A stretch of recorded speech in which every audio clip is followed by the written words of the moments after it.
Greetings. Welcome to Wake the Dead. Today we are continuing our epic deep dive tunneling into the rabbit holes of government mind control. This is episode 14, I think is 14 now, and we've been doing these like every week pretty much. I think we skipped 1 week a while back. So this is the longest endeavor that Wake the Dead has ever taken, and it is continually unfolding new truths and understandings. Last week, we learned that G.H. Estabrooks is the source of all of the Seth revealed materials, and it touches different things that we never expected to find, and we're continually like amazed at, oh my goodness, look at what this is saying. And it's also like it's unredacted, this document that we have, and they speak in almost plain English of what they're doing. I mean, last week we were talking about, they were discussing amongst each other in these letters, G.H. Estabrooks and the members of the FBI and Hoover, speaking about how they can make a person hypnotized, not know they're hypnotized, and then do an action that would go against everything. Like it goes against even their own human desire to stay alive. And then they said it'd be real easy to just plant one of these guys, and they were talking to naval intelligence, and all of a sudden there were 3 naval vessels that were sunk because of mismanagement, or basically there was the front torpedo tube was open, and then they opened the back torpedo tube, and then there was somebody else was sabotage. This was sabotage straight up. And so who's to say it wasn't somebody who was hypnotized? Who's to say this wasn't a test, and it was right before World War II, just to show all the other enemies, look what we can do. What are we really reading about here? I mean, this is much more than, it is JFK and RFK and all of these situations that are just like the Manchurian Candidate film and book, but it goes much more deep than that, and we're understanding about the mind, and we're understanding about government. It's just fantastic, and we're so thankful to have you, William, and we're blessed to have you joining us as well, Hans, with your show, The Resonant State. And welcome, Hans. Say hello, and then we'll introduce William. All right, great. Yeah, no, it's been a great series, and there was some real. I mean, some of the stuff we have uncovered is really pretty earth shattering. If you think about it, especially with the timelines, and you're seeing this guy's fingerprints across the decades in a very dramatic way, and then when you tie in Erickson and his connections, etc., it's going right up to the present day. You know what I mean? So that's quite fascinating. And one thing that was interesting, the submarine thing is it's like you doth protest too much. You know what I mean? Like he's like, I'm too soft hearted. I could but if I were to do it, you know. And quick tangent. I'm not Alex Jones, even though I like him a lot because he's macho. He's a real alpha male. But this stuff I've been drinking, this blue tea, it is amazing. It has antioxidant, free radicals. It is a neurotropic, lower blood pressure, eye health, heart health. So it's like super. It is like one of the most healthy drinks that exists. So it's awesome. I thought I might not live past the last show, but I'm smarter than ever. And Hopefully. so all you have to do is juice like 5 Smurfs per glass. Is that what it is? No, it's some kind of kinky butterfly. Tea. It's a Well, butterfly fly. tell them what it is. Tell them. Butterfly, blue butterfly PT, PEA, not PE. not the urine of butterflies. I hope the Epstein network wasn't behind it. Oh I just yeah, did a blue show on the butterfly. blue butterfly. That's what they gave out. Oh, really? Yeah, That was I just did that a was show with a new victim. Like she Oh shit. last Mm. week. So That was a great show. And thanks. there was, I just saw a kids movie recently called Spellbound, and it started with a big blue butterfly, and then it was all about like MK Ultra type stuff. It was, I mean, it was pretty sick. SRA type stuff too.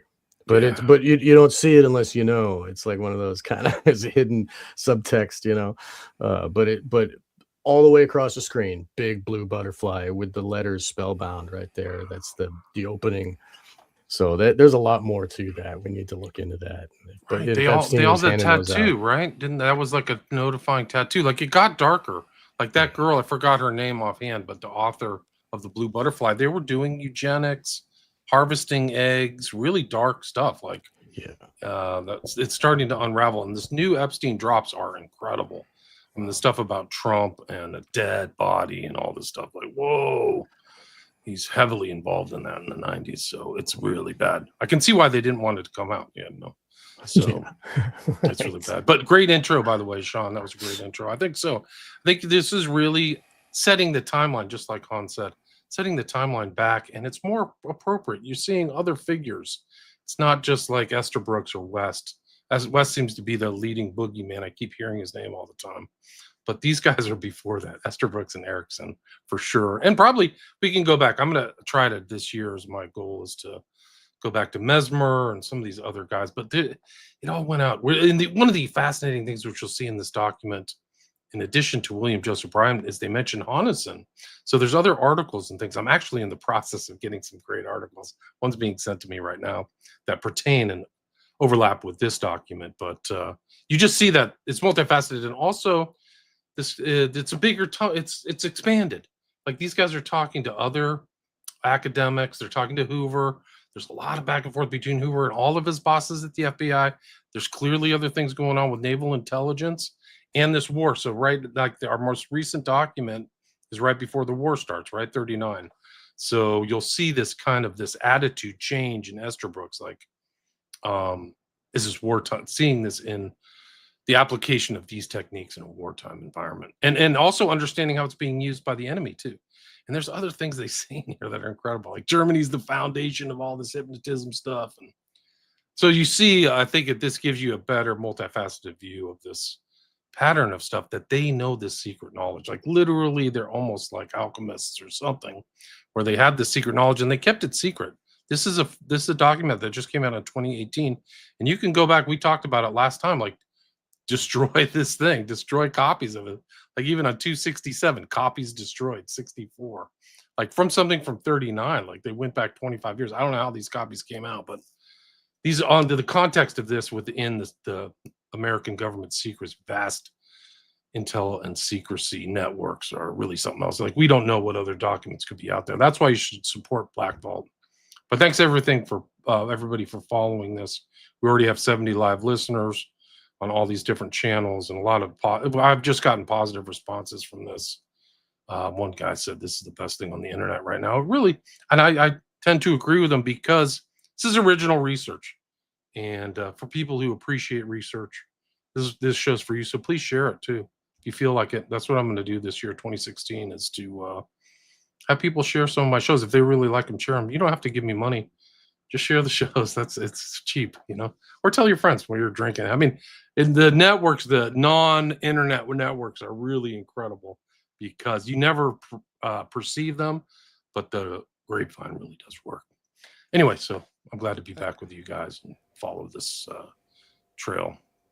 Yeah, no, and I'd say one other thing that's fascinating. We also brought up just to highlight before we dive in the document is Esterbrook's work on this, group telepathy, this kind of thing. This ties into the research that Stanford Research Institute was doing, that that Ken Kesey was doing with the Merry Pranksters. That's one of the things they were researching in that collective endeavor was this group telepathy thing, this group mind stuff. So this goes all the way back to the 1920s, and he was also into spiritualism and who knows what else. So this is he looks like a little kind of the kind of dude would say the 90-pound weakling, right? But man, if he looks at you funny, you're going to be dancing naked in Times Square, swinging a baseball bat or something with that, and you won't even remember. you know? So, Right. It's really scary. Like these guys, I mean, the scary thing is like we're going to get to these as we go things that happened in the 60s with Erickson. And it's like these guys have been at it for decades, man. And it's like 65, like right during the 60s, all the upheaval. Here they are meeting and chatting and networking and stuff like that with all this accrued knowledge over time and communication. So we've gone through this document, they're communicating back and forth with each other. This is what we see just through the correspondence. and one last thing is they're setting up institutional support networks, right? So once you create, especially say a university, so you create legacies, you create lineages, right? So you have, if you get one person in place and then you get their protege, you can keep that going for 50, 60 years, right? Look at the Huxleys. How many generations that Good point. Uh, Who did has Esther Brooks influenced and Erickson? Erickson had like 5 kids too. One of his I mean, his kids are still around doing practicing psychology and stuff. And you mentioned Bates and Bates. I literally did research on One Flew Over the Cuckoo's Nest, and some of Bateson's like ideological offspring are still practicing and doing stuff from same institutions that existed in the 60s. It's incredible. Like, wow, people are walking. I probably walked by some of the doors there in Menlo Park because that's where I'm from, is that area. And like, wow, the history here is incredible. So and it's also interesting to see as these documents have gone along where they were kind of fumbling in the dark, where they're like, oh, maybe scopolamine was useful somehow and whatever. And by the last episode, they were basically saying uh, the goal is make somebody not know they're hypnotized and do something they don't want to do. Criminal, something criminal.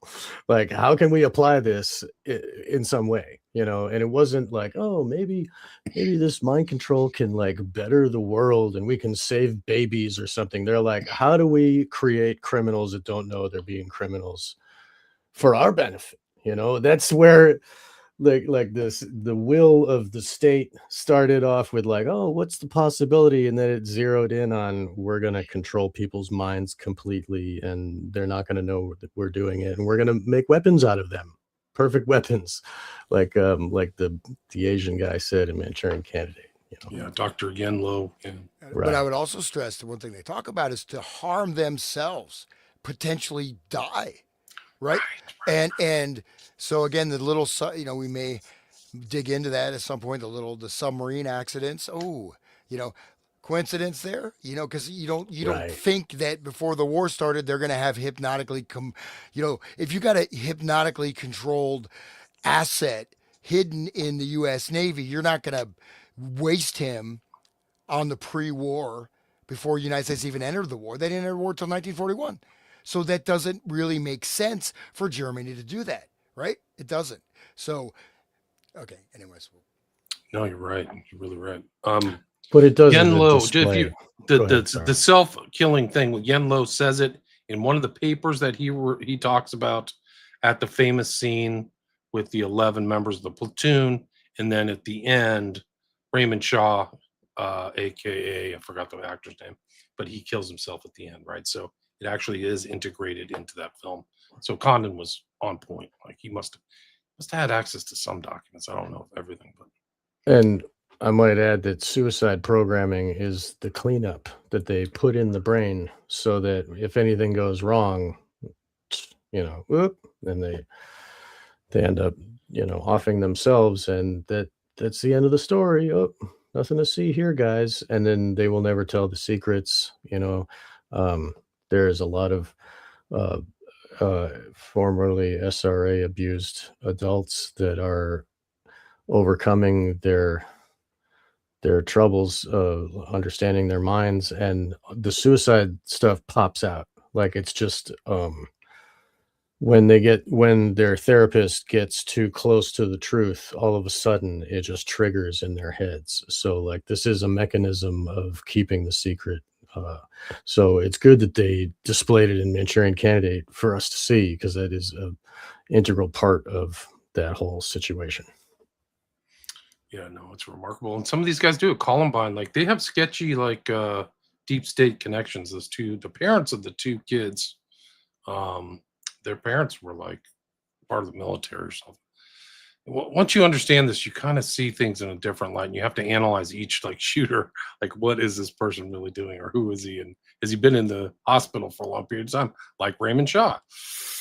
And it goes into the same things here. This kind of idea of a stable or somebody being handled, and all those things like that. Like it's really But something else. but also I mentioned, okay, you have academic research-based institutions. You also have juvenile detention centers, prisons, hospitals, et cetera, Yeah. that The CCC.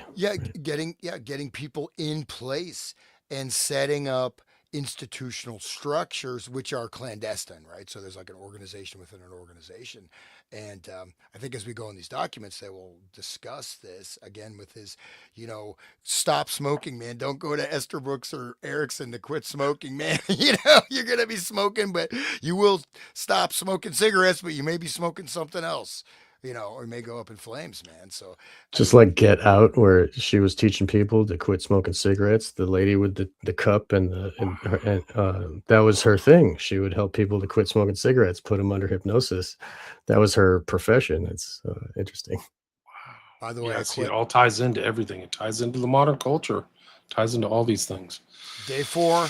I quit smoking cigarettes. It's day 4, and nobody hypnotized me. Good for Nice. you, man. That's good. That's Four great. To your days. knowledge, Nicotine you wouldn't remember anyway, right? So You're right. hopefully I wouldn't nobody- remember. Maybe that's why I was dancing, wearing a diaper, dancing on top of my roof last night. But I don't know. Maybe that's why you say you like Alex Jones. Maybe that's what happened. Alex- Program that into All your right. head, too. I'm gonna tell you. Okay. Anyways, okay. Let's get into the document. Yeah, before we Awesome. started, one more thing for people who've kind of joined the episodes later, you can go back and watch them all either on the Resonant State, Wake the Dead, my channels. Some of them have copyright issues, so they're not all on YouTube. Like it's really lame because we're commenting on Eyes Wide Shut, and they said that was a copyright issue. Like Ugh. I'm using color comment, like I'm not ripping it off. And so anyway, so you can listen to it on my podcast, William Ramsey Investigates. This document can be found at Black Vault. You probably all you have to do is type in George Hoban, Hoben, Esther Brooks, and Black Vault, and it should take you a link right there. You can just download if you want to read along. I'll try to expand it so you can see it as well, so people can read along with us. But maybe the most efficient thing is just to download it yourself, have a copy of yourself, and read it that way. That's what I would recommend. Anyways, you guys ready to get started? Let's do it. We Anybody got wanna the read? documents. Yeah. I'll That's read funny. first, I guess, if you don't mind. Yeah, Great, go ahead. please do. Can I do my Alex Jones voice? Yes, Please you can. don't. Or should I read? Should I read it in Indian accent? No, I will not do that. I will be considered It's the a blue racist. tea that's doing that. The making blue you do tea that. is maybe it's a little too strong. Okay, I gotta back off. Anyways, here we go. So July 10th, 1939. Dear Mr. Hoover, please pardon this further imposition on your good nature, but I find in my work it is very useful to review the possibilities of the situation. I still don't take this submarine situation seriously. Wait, we didn't read this one, right? Am I on the wrong one? But I'd like to briefly sketch a possible setup for such a case. What page are you on, Han? Sorry. I'm on 273. Okay, sorry about that. Okay. Is that? Did we read that That's one it. last? No, I feel like we were very close to this. So yeah, let's start here. This is it, right? July 24th, 1939. I have July 10th, 1939. Colgate University, Mhm. 273. You sure it's July 10th? Looks That's like what July this- 6th. The stamp says July 10th. Okay, you're reading Oh, right, the stamp. stamp. Right, the stamp. The date is July 6th. You're right. Yes. Okay, we found it. 272 on mine. 272. Okay, sorry. Okay. Okay. Okay. All right. Sorry.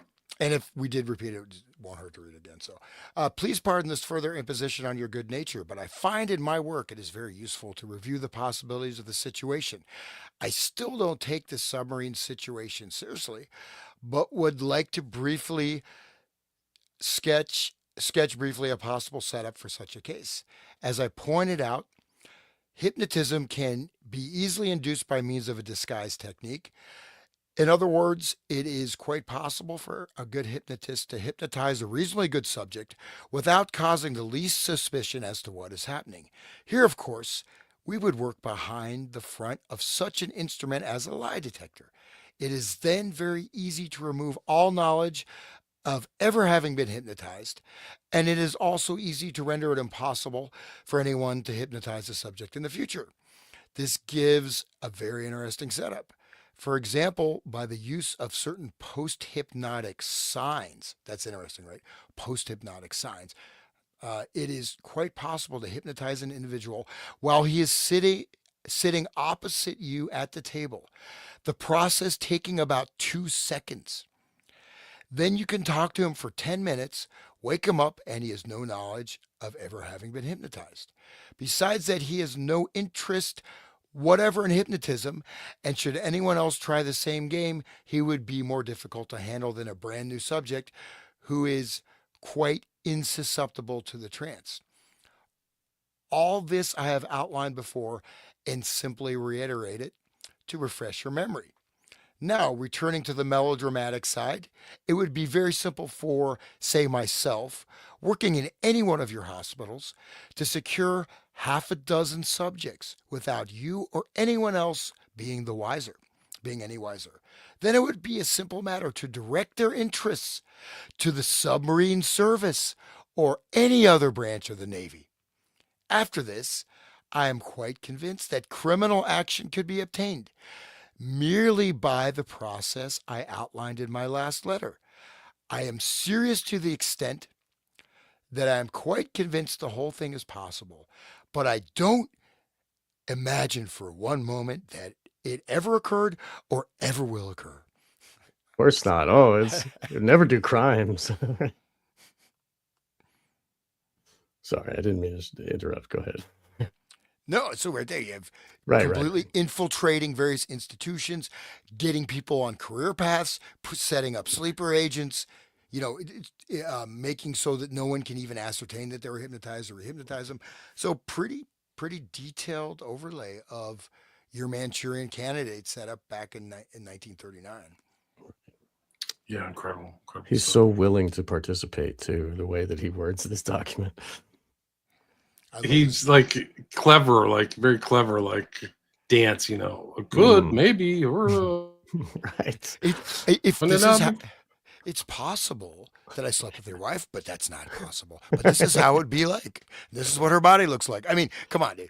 Anyways, okay, go ahead. You can read the next one if you want. All right. Okay. Yeah, go ahead. All right. Dear Dr. Estabrook. Whoop. Shit. Where was I? Okay. Dear Dr. Estabrooks, thank you very, very much for your letter of July 14, 1939, advising me of a reprint entitled Physiological Reactions Following Painful Stimuli Under Hypnotic Analgesia Contrasted with Gas Anesthesia and Novocaine Block. Is that what I think? Block. Wish you received from Mr. Ralph. I'm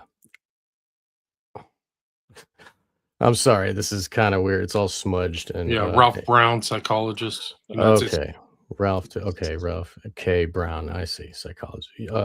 United States Public Health Service, and Mr. Weber H. Vagel, Fast Assistant Surgeon, United States Public Health Service. I'm placing this information in the files of the Bureau for future reference. Sincerely yours. Sorry, guys, that one was kind of painful.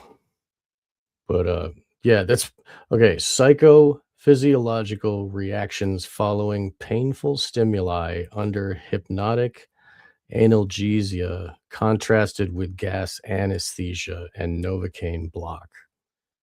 I mean, that sounds very interesting, and it's reminiscent in my mind of what Grok had to endure with the breaking of his legs. I mean, painful stimuli, that's trauma-based mind control right there. Right? Yeah. Read the next one, Sean. It's kind of on the same theme. Okay.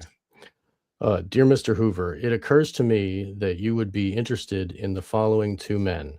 Mr. Ralph R. Brown, psychologist, United States Public Health Service, and Mr. Victor H. Vogel, past Assistant Surgeon, United States Public Health Service. I have just received a very interesting reprint from them entitled Psychophysiological Reactions Following Painful Stimuli Under Hypnotic Analgesia Contrasted with Gas Anesthesia and Novocaine Block. The work seems to be very well done, and the points are well drawn. Most cordially yours, Esther Brooks. I think this is an important one. What he's saying to Hoover is, I've got these other guys from the United States Public Health Service who are doing tests on making people numb to pain under hypnosis, as opposed to non-hypnotically having drugs applied to them. And you'll see in later things, like we've seen Erickson get people to lift their hand up and see if that's like a thing where they're under hypnosis. And once we get to William Joseph Bryan, one of the things he would do is literally stick a pin through people's hand when they were hypnotized, and they would show no pain. He could actually do that. So I think that this is the same type of experiment. Experimental paper. Yeah. I'll do you one further. People should read Bryce Taylor, because she was abused by her parent. This is kind of graphic, but her dad, in the training of her, in her SRA treatment, to make her numb to pain, he would take a hot poker out of the fire and penetrate her vaginally with it. And then years later, when she grew up to become the presidential whore that she had to be, she was servicing Nixon. And Nixon, in front of his friends, made her open her legs, and he burned her vagina with a cigar, and they watched her face did not flinch, and he was amazed by that. He was like, look at this, guys. Like, this is... So that right there is proof of this is what can be done through hypnosis, total non-pain separation from the body. Analgesia, right? Right. That's the term. Yes. I feel like reading the next one. Okay. 275. I'm on 275. All right. Thank you for your letter advising me of the article. This is Dear Mr. Estabrooks. Thank you for your letter of July 28, 1939, advising me of the article by Oberman entitled The Effect on the Berger Rhythm of Mild Affective States, which is reviewed in the June 1939 issue of Psychological Abstracts. This information is being placed in our files for future reference, and I wish to express my appreciation for your interest in forwarding it to me. Sincerely yours. So that's another thing we need to dig up and read, right? We should be collecting all these. We did it last time. We were researching on the fly. Like, I put that thing together. But this is for you, Hans. Look up what the Berger Rhythm is. I know it is. So Berger Rhythm. Oh, Rhythm, please. Yeah, Berger Rhythm is the name of my new album. Please buy it, along with a bag of blue tea. That's my post-hypnotic suggestion. $20, $19.99. I knew do have a new album coming out. So, but no, the Berger Rhythm basically. So it was a pretty. I did cognitive musicology, so I did some brainwave stuff, whatever, back in the day. But so the Berger Rhythm is basically, it's using EEG technology to see if someone is lying or not generally. So there's like a particular rhythm that shows up in the alpha state brainwaves. So that Berger Rhythm is a particular, it's using trying to ascertain if someone's lying or telling the truth using particular brainwave electrical activity, primarily in the alpha state range. I see. So it's like finding the base level and then seeing where it deviates from that. Base level is Berger Rhythm, right? The Berger Rhythm is actually, that's the the Berger Rhythm is. It's okay. We don't. I think you're right, Sean. That's what it is. It's some kind of natural state between the different lobes of the brain that moves, and then it becomes abnormal with people with brain injury, Alzheimer's, etc. So it's like a baseline, like studying the megahertz that goes on. There's some kind of electrical element to it. It's basically, so it's within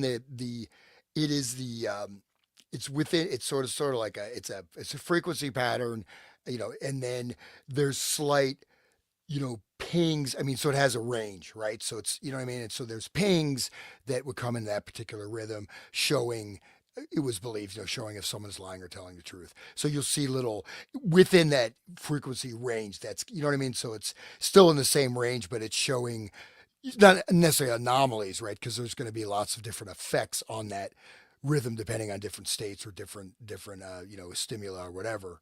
You know what I mean? Does that make sense? So Right. it's still within that thing, but it's like there's a little juice, so to speak. It also shows this international element. Burger is German, 20s. So you're seeing this interplay. These studies are like international. They're all playing off each other. It's really something else. And it I ties mean, back into the original Manchurian Candidate of all these funny last names and, Slavic people and all these other people involved.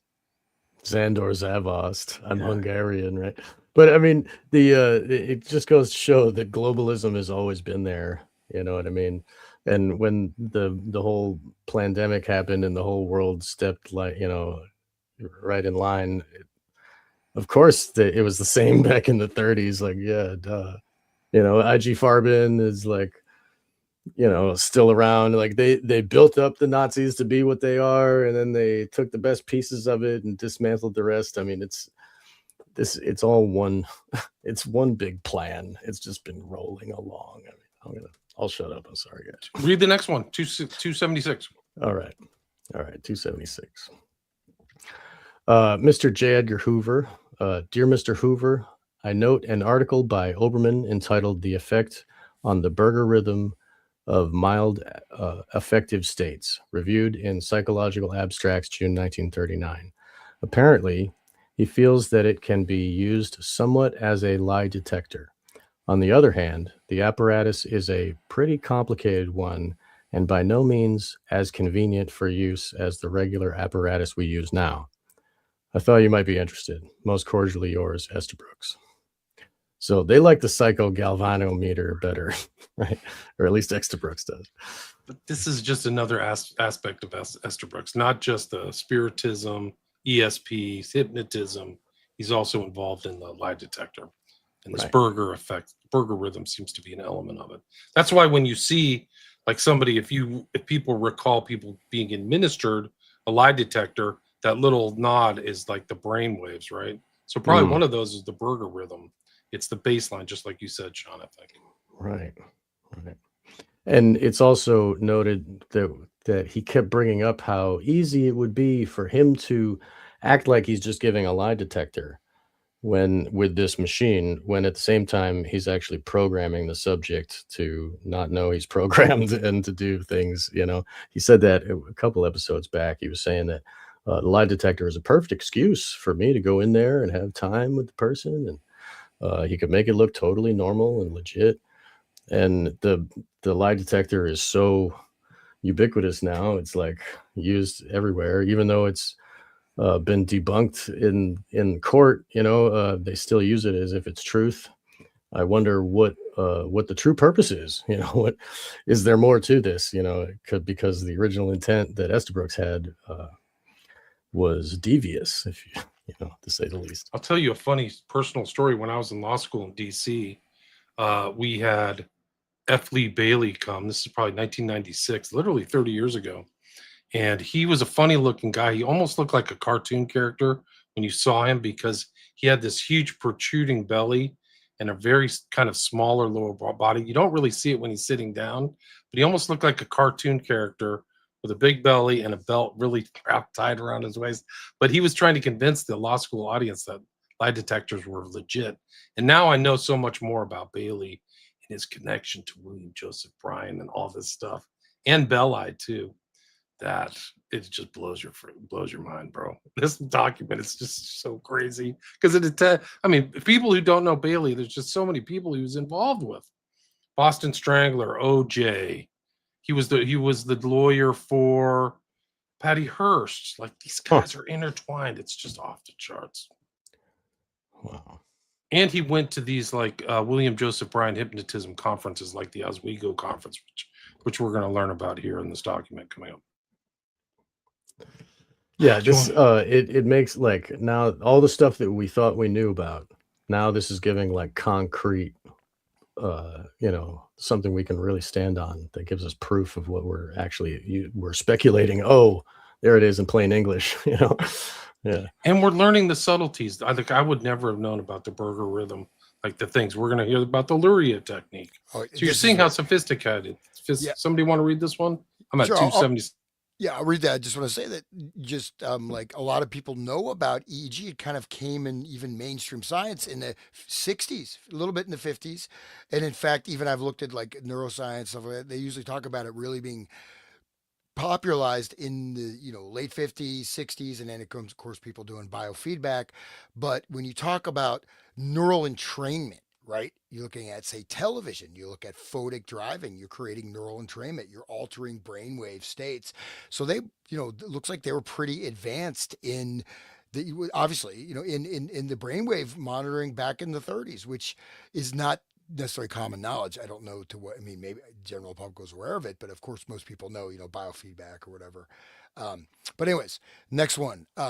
Oh, just real quick, that movie Eyes Without a Face, that was like 1961 or something, and that had the woman strapped in to the psychogalvanometer, and they were like doing strobe lights in her face, and the doctor was the doctor who does the weird stuff, experiments on dogs. He was doing these experiments on this young woman that he was gonna steal her face. Um, Didn't you guys do a show on that, or Yeah, we one we of you? did. did, Yeah. Okay, yeah, with Brett I have to too. listen to that. That was great. Yeah, Brett Mhm. was there too. It was Well, great. that's the photic driving, which is one of the first. Now I want to almost reassess that because you talk about say Cold War neuroscience research, starting in the like late 40s, Penfield and all those guys. But one of the first techniques was photic driving, flashing lights, and you could really do a lot with that. The light flashes. I mean, it was one of the most. That was like one of the central fields of study, and I'm just wondering if we'll find that they were doing it earlier, which would be quite interesting. Right. I mean, your eyes are a straight shot to your brain. I mean, it's like, direct connection, and it makes sense that they would try to utilize that. Yeah. All right. So here we go. Next one. Okay. Unless I interrupted you. Forgive me, Sean. No, it's you. Forgive me. Go ahead. Okay. I'm the interrupter, Okay, man. let's You're have a kinda bro hug. Yeah, okay. Virtual bro hug over the internet. Yeah, there we go. All right. Hugged it out. Let's move forward. Okay. Dear Dr. Esther Brooks, upon my return to the city, your kind letter of August 2nd, 1939 was called to my attention, and I wish to acknowledge it. It was very thoughtful of you to advise me regarding the so called Luria technique for discovering hidden complexes, and you may be sure that the information will be retained in the FBI files. So, and I think William, in that Soviet mind control, so we may have talked about Luria. So Luria is very, very important. Really foundational along with Pavlov, right, for this whole, neuroscience, but a lot of this physiological looking at the nerves, brain nerve interaction, right? So we have to remember a lot of these are physiologists, and so Luria is very, very, very important, right? And he had very concrete types of testing, and he was able to um, I won't get too much into it. It gets quite complex, but basically, to small types of stimulus to get larger effects or test something through a certain movement, and you're actually testing entire brain activity, or also blocking things out of perception, how to block things out of conscious perception, Hmm. and also potentially, also operating on people's brains and doing some really advanced very, very advanced hardcore mind control stuff in the Soviet Union. And he was already quite advanced by the stage because they started that, that was in the 20s, that, Pavlov got into it. So, anyways, you want me to read the next one? Yeah, sure. Sure. Okay. And remember, this is the Soviet Union, right? The communists, and Right. Luria is a communist mind control guru. That is, and he, again, they don't have that kind of, not that these guys have a lot of humanitarian standards for their clandestine research, but I mean, there you can do whatever you want, man. You know what I mean? Right. There's no limitation. You can do human subjects all day and night. And look at how they applied these techniques onto their population. as the Soviet Union expanded and grew. And look at the difference between East Berlin and West Berlin. There's different versions of mind control. You know what I mean? West Berlin, people thought they were free, and right Berlin, they were like under the gun, and or East Berlin. So it's just it's interesting to note how these techniques of controlling the public and controlling the public's perceptions and their compliance with authority, is applied on the grand scale of their society. Hmm. Yeah, and I don't even know, like, Luria, what this. It sounds like it's an electronic device of some sort, so it's not really specified. And some of these things have been kind of lost to contemporary history, right? But anyways, continue next one, August 2nd, 1939. Dear Mr. Hoover, just another lead which might possibly be of interest, the so-called Luria technique for discovering hidden complexes. And again, that's like you're discovering people's weaknesses, their psychological fault lines, Their shadow self, their right? shadow self. Yeah. And, Right. and if you're able to access that, especially without someone knowing that, you get a tremendous amount of leverage over someone. You can, without even hypnotizing them, you have tremendous amount of leverage. But anyways, the so-called Luria technique for discovering hidden complexes, okay, receiving a considerable amount of publicity these days. A very excellent adaptation of this apparatus has been used by Dr. M.H. Erickson, Eloise State Hospital, Eloise, Michigan. Results seem to be very good, but frankly, I would think it as a much more clumsy piece of apparatus than the lie detector which people use. Okay. Just to make a point, it's these are going into their files, so maybe Hoover's seeing them, maybe not, but they're like collecting this repository of documents. So other people at the FBI, that's back in the day, they would go and find those files and go through them. So depending upon what case they were working or what situation, they would do that. So I think that's what Estabrook is doing. That's the way they did it back then. They didn't have like computers or hard drives or whatever. Are they included in this cache of document? Well, these ones 'Cause are. I don't know I don't know what's missing. Like I don't know. Okay, because I I know don't. that we had the before we thought the paper about the hypnotizing a masturbator, whatever, that was part of the documents here. I wonder if they included it. Maybe we'll see when we scroll through. Maybe hopefully we'll find. I don't know. My point is that they're just like compiling this information. It's recorded and indexed. I don't know if it was like some of this was supposed to be destroyed or things like that, but just trying to put it in time and place. Like this Right. this is the way they created references and the repository of information back then, not through email, but just send it out and put it in there. So like receipts of knowledge. This interest, thank you for bringing it my attention. They're really sending a lot of emails back. I mean, a lot of correspondence back and forth between each other. This is interesting, Tulsa, Oklahoma. So you'll see this is 1939. This will be kind of a centerpiece where West and Gettinger worked in Oklahoma. For some reason, Oklahoma became kind of a core centerpiece. I don't know. So I enclosed a copy of a report from Professor Rowland of the University of Tulsa. I think he's doing excellent research along this line. It would be well to bear him in mind should you ever wish further cooperation. George Estabrooks. They're just collecting scientists. I mean, there's so many. I think this is worth reading. Okay, I think because it's a report summaries, but it's go great. for it. Okay, when you do it, okay.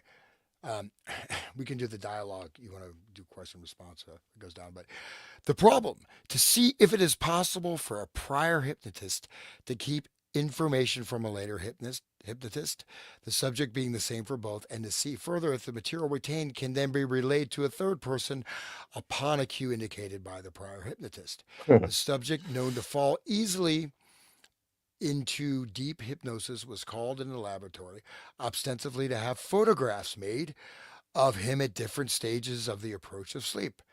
This was done, and in my haste to develop them later, I spoiled the negatives, and all pictures in connection with the experiment were lost. The camera was in lace, and the subject even helped arrange the room for the pictures. Okay, so we see any kind of place. I think the P is missing. Camera was in place. Okay, with lace. I thought it was a little kinky there. Camera and lace, But this guy thinks he's doing a sleep study, And oh, well, why don't you help set this up? So you see all these different ways they do to get the clandestine hypnosis. Okay, But that what their objective is very interesting. They want to be able to have multiple hypnotists pull a, can this information be blocked by that hypnotist, and this information be relayed to a different hypnotist under these um, symbols. So that is very interesting because they're during wartime they're sending people to do intelligence work under hypnosis, and if they get captured and the Manchurians know that this is a hypnotized person, they might try to hypnotize and get that information out. But this is a way of locking their brain and locking that information in. It's a way of like keeping the secrets safe, I guess. Another level of, and it's very interesting that like that they go to this deep of a level to see if what's possible with the secrets that they can layer into these unwitting victims. mm, yeah. Okay, I'll just continue, I guess. So, report of prior hypnotist Roland. While the subject was asleep, the prior hypnotist Roland first gave suggestions about the subject's fingernails. He bites them as have his father and mother before him. He he says he dies. Sure, that's a typo. He does not remember ever having seen his mother and father with nails that were long enough to be trimmed. Last year, the prior hypnotist in the experiment helped him materially to rid himself of the habit of biting his nails. But the case is a stubborn one, and at no time did he go longer than 6 weeks without biting the back to the soft tissues of the fingers. After these suggestions about the fingernail biting, the following conversation took place. Hypnotist, Alfred, do you know how many aircraft carriers the different nations have? No, sir, I don't. Well, I'm going to tell you. England has 8, Japan 6, Germany 2, and Italy 1. Did you ever hear those numbers before? No, sir. Do you know what an aircraft carrier is, don't you? Yes, sir. Now, what were those numbers of the aircraft carriers for the different countries? And there's a footnote or whatever. The subject is a sophomore and has a percentile standing of 12 on the Ohio State intelligence test, was captain of the freshman football team. Uh, England 8, so subject responding, England 8, Japan 6, Germany 2, Italy 1. Hypnotist. That's right. You will remember these numbers and will not forget them. Now, Alfred, tomorrow you will go to Dean McLeod's office. That is a reasonable thing to do. You'll ask him how you're getting along in your classes. One should check up with his dean occasionally. You will go to his office and ask his secretary for an appointment. One had already been arranged by the prior hypnotist. While you are in his office, you will ask him to put you to sleep and give you some suggestions about your fingernails. While you are asleep, he will try to get from you the information about the aircraft carriers, but you have forgotten it. No matter how hard he tries to get the information, you will not be able to remember it all. You will have forgotten it. Later, however, in talking to your history teacher, Miss Meyer, you will be able to recall the facts and will call them to her attention. You will wait for her after class and will give the figures to her on the way to her office. Thereafter, suggestions were given to the subject about absence of eye strain, etc., and he was awakened. A picture being snapped as he opened his eyes. Quite interesting, huh? So you see, the dean is participating. This whole underground network. Okay, report of later hypnotist McLeod. Hypnotist. Now, Alfred, I'm going to talk to you about some situations, and I want you to talk to me. I shall ask you some questions and want you to answer them. I know you can. I know you have the information I want, and I shall expect you to give me a true answer to these questions. You know that we are all in America very concerned about what is happening in other parts of the world, particularly in Europe and in the Far East. I have been anxious to know what the relative strength of 3 or 4 nations is with respect to aircraft carriers. I believe you know the figures, and I want you to tell me. You can speak up right now. How many aircraft carriers has England? Speak up right now and tell me how many aircraft carriers England has. Subject. I don't know. I don't know how many there are. How many has Japan? I don't know. Just how many? Maybe two. Um, E. I'm not sure who E is. Have you ever heard about these two nations? Quote, seems like someplace, but I can't remember where. I forgot them. Okay. Hypnotist. Long ago, do you think it was when you heard? Was it recently or quite, I can't even read that word, quite some time ago? Subject. It seems to me like it was quite a while ago. Hypnotist. How many aircraft carriers does Germany have? Subject. I don't know. Do you know how many Italy has? No, sir. Do you feel you know what these figures are and that you should not tell them? Or do you feel you just can't remember them? Subject. Just can't remember them. Hypnotist. If you knew, would you be willing to tell me? Yes, sir. Do you remember being to have been hypnotized by Dr. Rowland yesterday? Yes, sir. I was there. I went to see him. Hypnotist. He hypnotized you? Do you recall what he said to you? Subject. No, sir. Not a thing. Not a thing. No, sir. Why did he put you to sleep? So I'd quit biting my fingernails. He wanted to take some pictures. Hypnotist. You don't remember what he said while you were asleep? No, sir. Um, okay, so I don't know if we want to keep going, but It's important, just like this is the application of that. This is how they create the amnesia. They test the amnesia. The doctors, it's really creepy. Like when you see these doctors, how much power they have over these people, they don't have any clue what they've gone through. And it's part of that hypnotic. This is a very important document. This one, I'm glad you read it. yeah.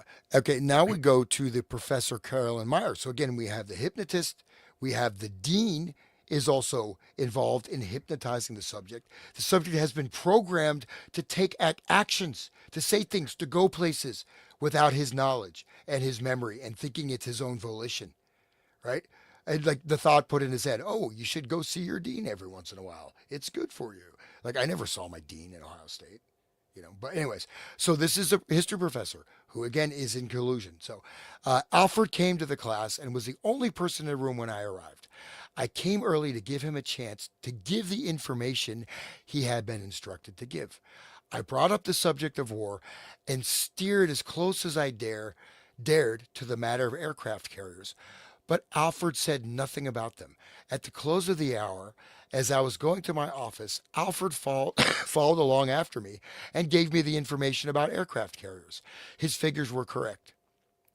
I asked him how he happened to be telling me these things, and he said, Dr. Rowland told me to tell you. Uh, then conclusions. The easy conclusion is that in one case, at least, it was possible for a prior hypnotist to keep information from a later hypnotist. Two, the questioning by the later hypnotist was rather strong. Here was a student talking to the dean of the college. However, one could only conjecture that the outcome we could only conjecture the outcome of probing under third degree methods, e.g., torture. Okay. Three, certain cautions would have to be introduced for military use. For example, the prior hypnotist forgot to remind the subject that he was never hypnotized, and the fact that he had been hypnotized cropped out under cross examination. Another caution would have to be introduced. When the latter hypnotist asked the subject direct questions about aircraft carriers, he frowned. The latter hypnotist interpreted the frown to indicate the effort to remember and not a desire not to respond. In order to render the subject more useful for military purposes, we would have to cause the subject to forget that he had ever been hypnotized and prepare him beforehand with the kind of questioning he might expect from the later hypnotist. Wow. Okay. Yeah. So Sirhan's not going to be telling anything when they got him on the stand or whatever. I was thinking the same thing. Incredible stuff, guys. Yeah, really. September 28th, 1940. Esther Brooks, I wish to acknowledge receipt of your letter. Your courtesy and interest in bringing this information to my attention are indeed appreciated, and you may be assured your letter will receive appropriate consideration. He's still in the game. J. Edgar Hoover's still in the game. September 28th, 1940. Anybody want to read this one? I have 286. Yeah, you can keep going, William, if you don't mind. Dear Mr. Hoover, may I again trouble you on my old thing? Make the following statement fully aware of the serious implications which it contains. I myself am quite convinced that the explosion at the Hercules powder plant could have been arranged by a good hypnotic subject, properly placed with the proper orders. I believe there is good evidence that such a subject could commit such a crime, even if it resulted in his own death, as it very probably would. Cordially yours, G.H. Estabrook. So I think that was something that happened in New York City. It's a huge explosion. So this is like stuff happening in the lead up to war, right? And though, I mean, you look at wartime propaganda. Oh, the Germans are blowing up our power, our powder plant. And they talked earlier about even industrial sabotage, right? And factory stuff way back at the very beginning. And at the bottom of this, please note an article in the Journal of Psychology, 1941, 1163 to 102 by W.R. Wells, Syracuse University. Experiments in the hypnotic production of crime. Wow. I mean, it's It the all, same yeah. same thing they were doing with the ships, right? And he's bringing it up again, like, look at what happened. I'll bet it was one of our guys, you know. This. I think there's almost a similar title in the Manchurian Candidate to that, right? Isn't it like production of hypnotic production of crime or something of? I can't remember exactly what it is. The Hercules powder plant disaster happened on September 12th, 1940. So this is September 23rd, 1940. 52 people were killed and 100 injured. Possible explanations include an industrial accident or sabotage carried out by Irish IRA or German Americans. Martin Dees Blame thought the Irish. Nazi agents were responsible for the blast. Wow. Remember, the IRA kind of worked with the Germans at that time, if I remember. But that's what this cover story. You never know. False flag. Like Right. you looked at this submarine sinkings, etc. So there you go. Right. So this again, we have that thing. If you send out the assassin, you put the blame because you want to go to war. Right. I mean, look at just Pearl like all Harbor. the school shootings, you send them out, and then Obama cries on camera and says, we gotta have no gun law. You know, they gotta more gun laws and more government and more control domination. Same thing, like the whole thing with like Israel paying for Hamas, like creating Hamas basically, and now they had this whole thing because Israel created them on like we created ISIS, you know, and even Hillary Clinton talks about that. Like, this is it's the same old game. They never changed the playbook. It's funny because it works. It works. Yeah. I don't know if you guys want to read. I think we can skip this one. There's some interesting things in there. I think there's so too. The translation of the cryptic automatic writing of one hypnotic subject by another in a trance-like dissociated state. This is also Surian. It's the same thing he did. There's like a lot of writings of automatic writing and stuff like that. RFK Must Die. It's actually a title of one of his books. Yeah. I mean, some of this. The other thing that's interesting. All work and no play make jackets all bold. Almost like that. One of the things about this is that they actually have protocols in here, which gets really scary. So Erickson's showing how to do this, like how to actually go through the steps. Which I don't, you guys don't experiment with this stuff. It's super dangerous. You can get in trouble. You can go to jail. There's a guy recently within the last 5 years, he was hypnotizing his female people. Same thing under the guise like Esther Brooks, but he was hypnotizing them and doing naughty things and he went to jail. So you can get busted. And there's a lot of like books by skilled people called like Trance and Crime, things like that, if you brought it into a court of law, the judge will figure it out. He's smart enough to go, okay, you're using these things to commit a crime. What about Nexium and the, branding the women and like how they were under hypnosis? Like that was next level. I mean, the whole cult mentality, that whole thing. I mean, personal power. I would say almost all of them are hypnotists to one level or another. I would assume on a default they're all involved in hypnotism in one way or another. If they want power over somebody, that's like the ultimate mind control, right? Is the mind control. Right. But one of the sort of let's just have a little fear porn is that it shows that you have this integration into institutional stuff. What if they did this stuff in elementary schools? It's possible that there could have been even group hypnosis done in the lunchroom, with, you have some, low rent magician or whatever. You know what I mean? There's all kinds of things, and this shows that they're getting all these people that are just to participate in something that of course, say it's your patriotic duty, but I wouldn't be surprised that powder explosion was very potentially a false flag, and he's implying that, just like the submarine sinking. You know what I mean? Because again, pre-war, why would Germany antagonize the United States when they didn't want them to enter the war? Because it was, why would you want this huge, powerful country to enter the war that they were winning at the time? You know what I mean? So there's not a logical connection there.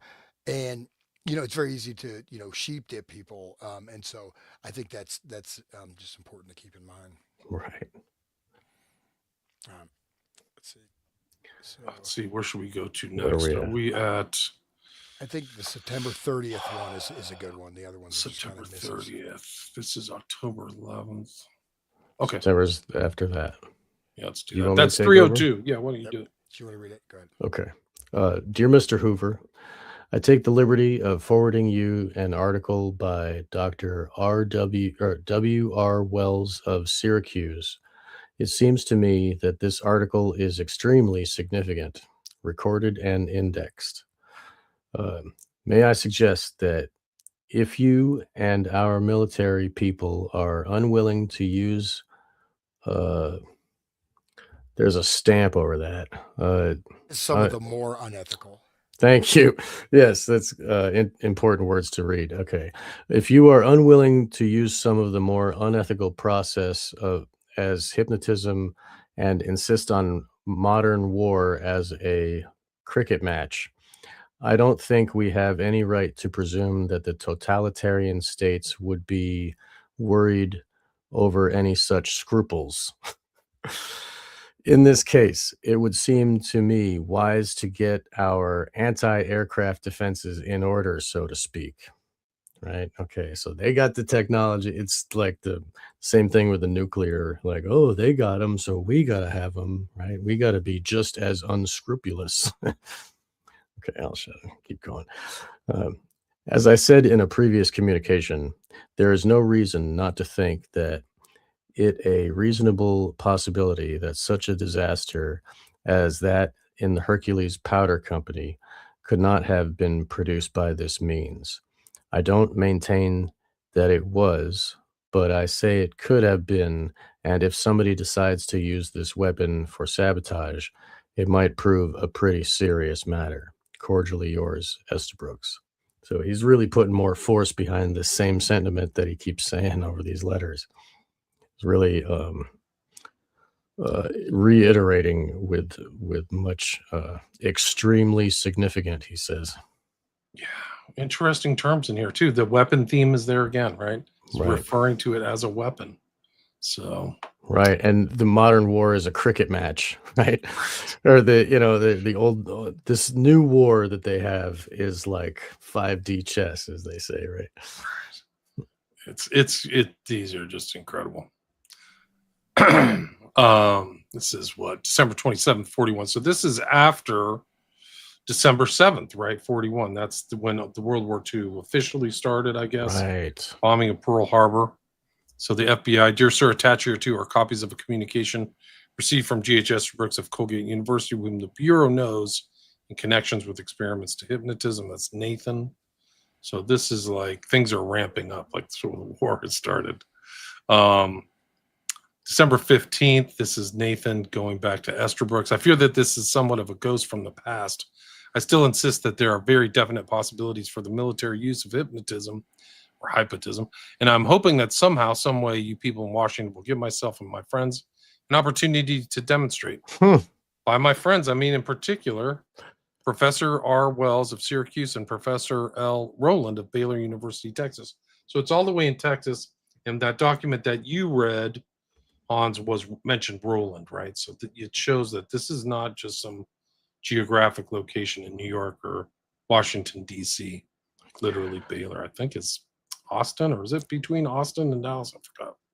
I get the sense that they're chomping at the bit to go do this stuff in real, experiments. They're just ready. Oh, war! Oh, here we go, guys! Right? If you think war is just a cricket match, go ahead and enjoy, boys. Right. Yeah, war is a cricket match. Of course, one of the most boring sport on earth. Right. Yeah. Next most boring sport is watching paint dry.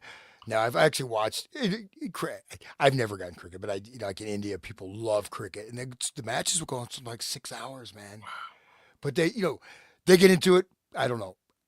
I just don't. I haven't gotten the cricket. But that's because they were colonized by Britain. I mean, Yeah. they But wouldn't be playing that. If it wasn't But this, that but wasn't the cricket is case. a very slow, methodical for Americans that don't know cricket. They have the batsmen, they come up, doom, and they do good. It's very like slow. There's not much running. I mean, there's a little bit. There's not a lot of. It's more strategy and action and very very slow paced game for at least by compared to like soccer or football. So he's implying, anyways, sort of a derogatory.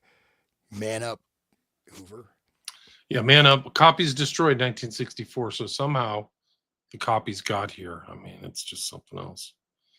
I think this one's pretty interesting. Anybody want to read this one? The War Department, February 14th, 1942. Sure. Yeah, this is quite interesting. So War Department MID subject possible effect of hypnotism on employees. Summary of information. The following letter forwarded to this office from a confidential source is quoted for your information. Dr. M. Lashkandi, internationally known as Russing psychiatrist. No idea what that means. Okay. I think it's just a typo. Russian, maybe. Rushing, who knows, has informed the Commonwealth Club of California of imperceptible, undetectable Nazi propaganda and sabotage based on the reconditioning of human reflexes by various techniques, including that of downright hypnotism. Ishradowski stated a devastating possible effect of such work upon such employees as railway switchmen, a columnist in the San Francisco Examiner in late October or early November 1941 states that the increasing unexplained illness among railway employees has actually been observed! Exclamation point. Andrew Salter's article, Hypnotism, Life, November 10th, 1941, pages 83 to 91. Okay. Pictures of notorious German hypnotism, Manussen, who's It's Hannison. Hannison. Okay. Hannison. Okay.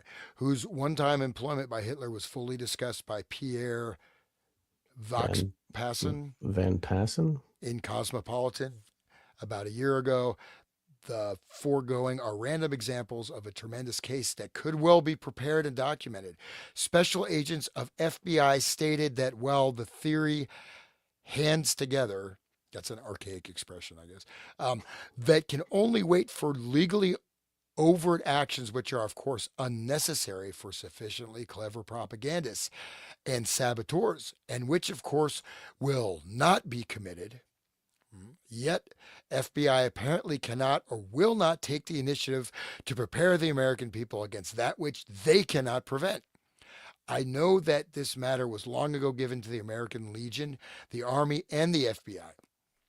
If the research personnel of the Army and FBI have no time for such a problem, assuming that it exists or may sometime exist, might it not receive attention from the Civilian Defense Administration, especially now that a college president directs that activity? Some of my own work along this line have been encouraged by the Commonwealth Club. I shall greatly appreciate your suggestions for prevailing upon the government to give information to enable the American public better to protect itself against such above-mentioned possible attacks. For reasons unnecessary to state here, I need such suggestions. Thank you for many past favors. Sincerely, redacted. Can we assume that's Esther Brooks because it's in this file, even though it's not there? It's about hypnotism, war, and he's putting this out there. Undetermined evaluation. Yep. It also is just distributed to all these different places, not just the FBI. General headquarters was distributed to Congress, Attorney General. So this is bouncing around the halls of our government during the war, and it mentions Hannison. Like, this is incredible. I've just posted an old interview I did with Luke and Johnny Pinglosh of Power Politics Mapping or whatever. I forgot his. But Hannison's an important figure in Hitler and is a hypnotist and had the Museum of the Occult. And then the Reichstag fires, and within a week he's dead. Like, somebody killed him and dumped him in a forest. Like, and he was a hypnotist too. He's also Jewish, which didn't help at that time. You know, it's not his real name. Hannison is his real name. This is maybe a tangent. I have not had this verified, but I heard a lecture by somebody who seems pretty dialed in, but he was talking about this group of Tibetan monks went to Germany in 1939 and discussed how to directly imprint the subconscious of the unconscious of a human being without them totally bypassing the conscious mind, even using media, television, and like literally much deeper than say hypnosis. Like you basically rewrote their unconscious and this stuff, and using some kind of Tibetan techniques and this and that. I'd like to find the documentation of that, but I just throw that out there because it seemed like an interesting reference. So when the Soviets invaded Berlin, it was like the crazy. People committed suicide, just like it was chaos, like almost a hellscape. But they found the dead, like 500 dead Tibetan monks in there for some reason. They all committed suicide. Like, it was just a catastrophe. They couldn't get out or something. So I know that they're around. But one of the interesting things that kind of overlaps with a lot of this mind control is that Henry Murray, who was the guy who literally in my opinion, tortured. What's the guy who was the Unabomber? What's his name again? Ted Kaczynski. Ted Kaczynski. During this time right now, Henry Murray was going through all of Hitler's archives and trying to put together what was given to the heads of a psychological analysis of Hitler that was called The Mind of Adolf Hitler, became that. But Henry Murray mentions Hannison as this guy who had a hypnotic influence on Adolf Hitler. So having it in this document as well is also remarkable. I'm pretty sure that this is Esther Brooks. Well, you know, and he had one more it's thing. It's probably redacted because it went out to the whole War Department because they didn't, Commonwealth Club is probably the #1 club in California. Very Tony, super high end, and has 2 clubs like in downtown LA and one in San Francisco that caters to the elite. One is on like Nob Hill or something like that. Like, there's some clubs people don't even know in California. One is the Pacific and Union Club. You can look it up. It's never in the paper. It's really incredible. But anyway, this is going, he's mentioning all this kind of high level stuff. Sorry. Those are the guys that wear boat shoes on the sand of the beach, right? Whatever club. And their boat in their deck chairs. Okay. That was from the first episode where Hoover was in front of the pictures. Okay. Where are we at now? 308? I have 308, yeah. Okay, so redacted where it's from. But it's J. Edgar Hoover's writing it. Or where it's to, I guess. You want me to go? Are you guys muted? I guess. Oh, no, I'm not muted. Go ahead. All right. Okay, we'll go. All right. I want to thank you for your letter of October 6, 1942, transmitting to me the treatise which you prepared on the subject of hypnotism with relation to delinquency. This item has been translated and read by our laboratory staff. It is being placed in the files of the Bureau for possible future reference. With regard to your request for information on the latest developments and systems used by the police, you are advised that the Bureau has no material prepared in detail on this subject matter which could be furnished to you. The Federal Bureau of Investigation is in regular contact with the National Police of Cuba in matters of general interest. As of possible interest to you, I am transmitting an article entitled The Federal Bureau of Investigation, which outlines the work of this bureau. Sincerely yours, J. Edgar Hoover, Director. So whoever this was directed to, blanked, we don't know who that was sent to, isn't allowed to get information on what the police do in their hypnotism and mind control. Does anybody else have a comment on that? Just see now we see this. The next one is Cuban Republic Arbitrary Sugar Producing Commission. So they're connected with Cuba. There's a lot. This is really blowing up. It looks like, right? And I'm sure it seems like they've got a lot of different, of course, with the FBI. So these are kind of weird. Like why Cuba connected with Cuba about juvenile delinquency, but when we go to the next one, it's a very we'll see shortly. So if you want to keep reading, that's okay. Chief of Police, Washington, United States of America. Distinguished Sir, at present, I am happy to remit to you a scientific study on hypnosis and its effects in the persecution of delinquency that I have just completed, begging you to offer your opinion about it. At the same time, I wish to interest you, if you think it right and it is possible for you, to inform me of the latest developments and systems used by the police force of Washington, to see if it is possible to introduce them in the police force of this country. With nothing more, and awaiting your reply, I remain with my best considerations and very attentively, signed, blank, address, Canada Bank Building, Department 205. Havana. I'm assuming these are Esterbrooks, just the tone of the prose and stuff like that. I'm happy to remit to you this kind of like way that he does it. Yeah, way you read. And they're patterning their forces after their police after Washington to introduce them into this country. Okay. And I wonder if I can place Esterbrooks in Havana around this time. I don't know.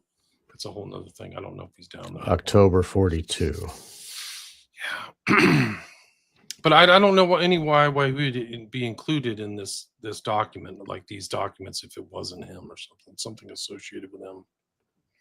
I don't know if you guys want to read this article, the personal research about hypnosis effects on persecution of delinquency. I don't know. I think it's pretty important if we go through. Okay, somebody want to read it? John, William. Yeah, whatever. I don't care. I'll go.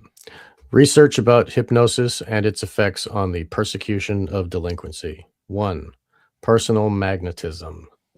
2. Concept of hypnotism. 3. Hypnotism applied in the persecution of delinquency in France. Experiments and results. That was 4. 5. Scientific basis. 6. Difficulties in process. 7. Capacity and sagacity of investigators and agents. And 8. The French School on Law and Medicine. Prologue.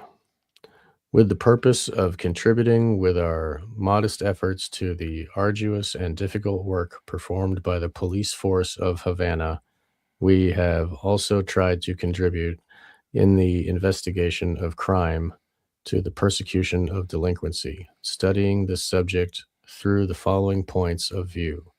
Scientifically recognizing the concept of hypnosis in the individual, we have wanted to approach the understanding of it and its effects on criminal matter. As is natural in accord with the postulations of physiology in relation to psychology, we defined the concept of personal magnetism, a topic for subsequent studies. Also, having made the previous observances, we give a clear concept of hypnotism from the legal medical point of view in its specific application to the fundamental theory of the police force. And we make reference to the application of this part of psychology in the police laboratories and their results, but always in the most simple manner possible so that it can easily be put to practice. We have not forgotten the difficulties that may arise in the use of hypnotism in police measures, but we give little importance to that because in all times, police agents have come across and will come across multiple difficulties in their investigation. For several known reasons, interest created from society, fear, collective incompetence, distrust, inequity, complicity, concealment, etc. And that is why we do not hesitate to retrograde in solving the problem just as we expose it. And finally, venerating the memory of the illustrious predecessors of Cuba as well as of heroic France, we have followed in our studies the footsteps of Richer, Gouillet, and Foulet, and the inspirations of the famous criminologist Dr. Jose Antonio Gonzalez Lunuza and other Cubans and contemporaries to whom we express immense gratitude. Havana, September 1942, signed, redacted.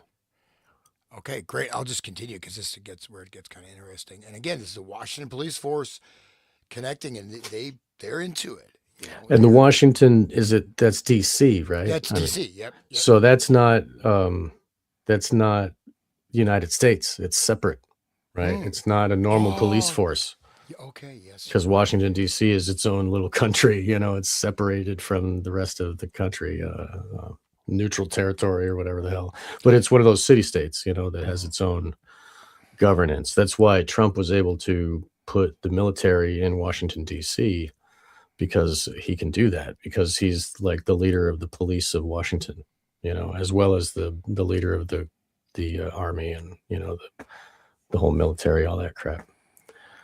Anyway, that's just another piece to note because of the fine legalities of the paperwork that is Washington D.C. Hey, William, I just interested the use of the word persecution. We would currently say prosecution. What are they talking about? Persecution of delinquency? I talking about creating it, or I'm wondering how they're using that term. I think they're trying to say they want to stop delinquency, so they're going to kind of persecute them and use hypnosis. Okay, so it's like predates like West, who was very much involved in that with Ronald Reagan, by the way. There's some pretty interesting articles about Jolly West and Ronald Reagan trying to fix juvenile delinquency. So it seems like one of the many issues they want to address, but that's what it seems. I bet Ronald Reagan is one of those program multiples. But that's beside the point. That's a whole another story. He has a Hollywood background. I mean, that too, yeah. Well, they used to call him Commie Ronnie because he was a super communist, and he suddenly becomes this conservative icon, and then becomes president, and then takes all of our manufacturing and sends it to China. Isn't it ironic? Welcome to Cleveland, right? Right. Yeah, right. Welcome to Ohio, man. Yeah. But anyways, here I go. This is a little bit. I find this to be very interesting, so I'll continue. So, research about hypnosis and its effects in the persecution of delinquency. Personal magnetism, psychic phenomena has existed always throughout the ages, passing because of difficult. The studies of Mesmer, author of the theory of animal magnetism, and his disciples Purgaser, Delafou, Potet, and Lafontaine, up to Richer, and the contemporary psychologists whose consecrated theories, so sacred, right? Consecrated theories, not just celebrate. These are consecrated. So that's fascinating. Okay, consecrated theories act as a basis for present experimental psychology. We shall give a brief explanation of hypnotism as a psychological manifestation applied to criminology and the investigation of crime and the examination of the guilty. We do not wish, nor do we have to explain, among other psychological phenomena of physical effect, the meaning of magnetism. This question has already been solved by Mesmer and his successors. That is, quote, it is animal fluid, potential force produced by the animal that hypnotism makes use of in order to unravel with precision the functional task of its action. So I know we're talking about electromagnetic field theory, psychic fluid, this kind of far out. Okay, anyways, concept of hypnotism. Hypnosis or hypnotism is an artificial dream produced in the agent by virtue of fluid radiations launched forth by the operator and which find reverberation in its animal magnetism. So so literally they're talking about energetic psychic force transference, right? Psychic energy entrainment, right? It flew, and so the fluid they're talking about ether or something. This is before Mr. Einstein, sort of got ether. Well, basically ether works. That was a big part of the theory of relativity was to remove ether. But anyway, so it's pretty. Okay. Anyways, interesting. So fluid radiations launched forth by the operator. Pretty fascinating. Okay, hypnosis as applied to the persecution of delinquency in France. It is already 50 years that the Municipal Office of Paris and the General Commissariat, or Chief of Police Office, tried to apply hypnosis to certain dangerous subjects. So 50 years, man, that's like 1890. To certain dangerous subjects, as I define today, the positive school of criminal science, in order to obtain through this method an indirect declaration or partial confession of the criminal acts realized in certain circumstances, time and place, by the subjects submitted to this process. Experiments and results. From the start, the process has given magnificent results. However, not always with the chronometric exactness, because this element of investigation is auxiliary and should be used in connection with others. Therefore, the declaration of the hypnotized subject may later be proven by thorough investigations, witnesses, secret information, etc., in accordance with the police systems now used. Hypnotism as a part of the general psychology, to the point that it exists, has been applied in the development of medicine and surgery with great benefit. The great achievements in medical surgery at the present time cannot be ignored. For example, in psychiatry as a cure for the insane, abnormal, and partially insane.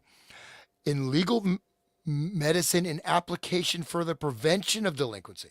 So what is that, right? That's mind controlling subjects. If they Right. haven't done it, what is it? Pre-crime too. Yeah. Yeah. And criminal law, all the contributions that general psychology and medicine have given the juries, especially to that general psychology, especially to the precognizers of the positive school of penal right for the present codification of criminal matter that has had so many advances in the world at the present time. I think there's some interesting terminology to maybe look up, but you may know William. Anyways, in our country, the Code of Social Defense is an evident demonstration of our ascertaining. There's something more in the matter of teaching the infant's psychology, or psychology of the child, or general psychology as applied to the development of the child's mentality, known among educators as pedagogical psychology. Also, it demonstrates the concatenation of these sciences, that all of them agree on this specific point. However, we have proposed only to put into practice police system hypnotism, which, as we have said, is used in Paris and has become current in other parts of Europe and is practiced at present in different police districts of the cities of the United States of North America. Scientific basis. We base our work not only on the laboratory experience we have realized, but also on the opinion of a distinguished professor, member of the School of Psychological Studies of Paris, Dr. Foulet, who at the time we have referred previously maintained the present criteria in accord with the means that place a subject in the state of somnambulism during the night without him remembering the next day the acts performed by him. It says actually preformed. I don't know if that's a typo, but and their consequences. That is, following the same psychophysiological laws. Inversely, in the dealing with provoked hypnotism, which is nothing more than artificial somnambulism, a subject's under its effects can narrate while dreaming the events that occurred and the acts that he has realized during a determined period of time. Just to say, I mean, it sounds like they're this is like programmed to kill multiples type of Right. stuff. You know, um, It's Uh, interesting too. Sorry to interrupt, but this document, it shows that the more international element of this.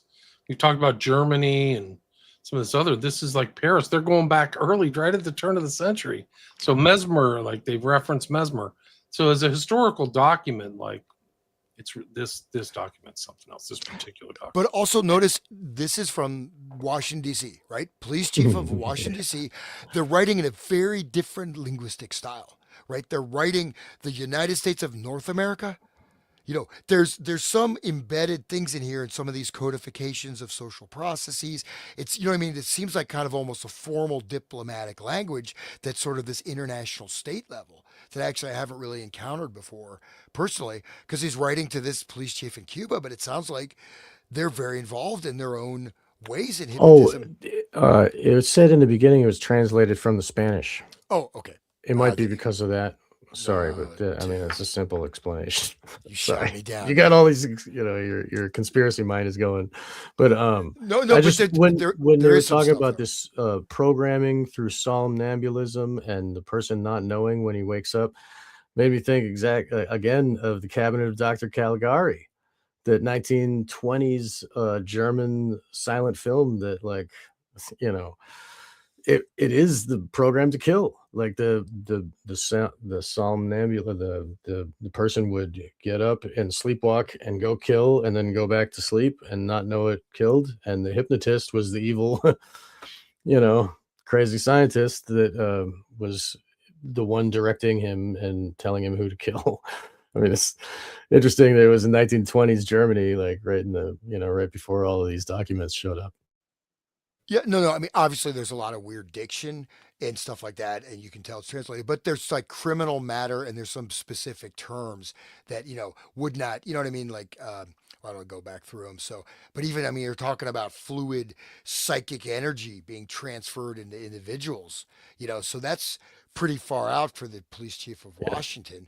You know, that's magic terms, right? yes, it is magic terms, and it's quite interesting. So I bet if you research this, you can find, like, you look at the city of London. I bet the city of London, when they write to Washington, the independent city state of Washington D.C., they're I'm just throwing it as a hypothesis. It Right. may just be They a have weird, different terminology, right, may just right, be a there's certain like terms that are specific, right? right. And they Kinda may like how re the United States is a company now, like ever since 1860 or something like that. It's not these United States of America, it's the United States, which is like a incorporated, right? That's a different kind of language, just like the legal term, like legalese of Black's Law and all that, you know, the stuff that William knows and studied. They're like, like positive it's school of penal right for the present codification of criminal matter that has had so many advances in the world at the present time. In our country, the Code of Social Defense. So I'm just saying, like, these are this. People talk about, you're signed, whatever your social security number is traded on the stock exchange. You talk about, we go into all the stuff of the law where this seems to be kind of connected with that, right? You don't have any rights. You are on maritime law, this kind of thing. That's what it brings to mind. I don't know. right. I may not be correct on that, but That makes sense. Yeah. usually I'm correct, so I'll survive. And I'm What That's it why you brings to got to me, show me. what it brings to mind to me is all this earlier stuff is this weird statement by Hitler where he infamously said, I follow my course with the precision and security of a sleepwalker. Like, it's such Wow. a weird statement. Like, he's sleepwalking. He's not fully conscious of what he's doing. Like, wow, you're a sleepwalker? That's like the opposite of, like, I actively thought everything out. And he did weird. I'm not saying that he was hypnotized or whatever. He's around Hannison. We know that. But like, his decision making wasn't like, he would like hesitate and wait to make decisions and do kind of like, why aren't you going to make a decision? Like, I haven't thought it out or it hasn't dawned on me yet. Like, it's very kind of odd. Like, had Kind of me think about, like when George H.W. Bush was asked if he thought that George W. Bush was going to be a good president. He said, "Well, he has good people around him. Yeah, there you go. It's just like Hitler had the Hitler, crew, yeah. the whole Oh. like, yeah.